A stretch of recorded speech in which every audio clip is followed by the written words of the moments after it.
त्यांच्या विलिनीकरणाविषयीच्या या विधानामुळे राज्यात नवी राजकीय खळबळ उडाली। पवारांनी दिलेल्या विधानाविषयी मुख्यमंत्र्यांनी उद्धव बाळासाहेब ठाकरे गटाची खिल्ली उडवली।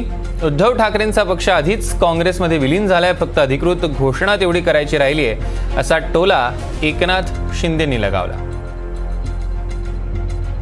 साहेब मोठे नेते आहेत, परंतु ते काही सूचक वक्तव्य करत असतात। आज खरं म्हणजे उभाटाची पण काँग्रेस झालेलीच आहे, कारण काँग्रेसची बोली बोलू लागलेली आहे, पाकिस्तानची बोली बोलू लागल्यांच्या मांडीला लावून बसतायत। त्या हेमंत करकरे शहीद यांचा अपमान करतायत। तिकडे फारुख अब्दुल्ला म्हणतो पाकिस्तान बांगड्या भरल्यात का, पाकिस्तानकडे अणुबॉम्ब आहे, आणि अशा लोकांच्या बरोबर गळ्यात गळे घालते। त्यामुळे त्यांची काँग्रेस झालेलीच आहे। त्यामुळे आता फक्त एक अनौपचारिकता, काय म्हणतो त्याला आपण,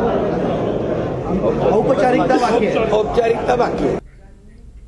दरम्यान पवारांना पक्ष चालवणं शक्य होणार नाही, म्हणून त्यांचे विलिनीकरणाचे संकेत असल्याचं देवेंद्र फडणवीसांनी म्हटलं।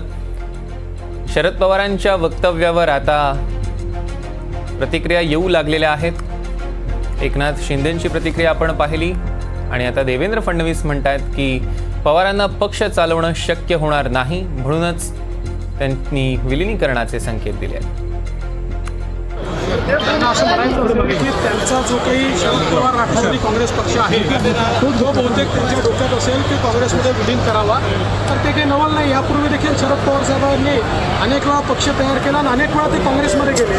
त्यामुळे त्यांनी हा संकेत दिला आहे की आता त्यांचा पक्ष कदाचित त्यांना चालवणं शक्य होणार नाही, त्यामुळे ते काँग्रेसमध्ये या लोकसभेच्या निवडणुकीनंतर शरद पवार साहेबांचा पक्ष विलीन करतात।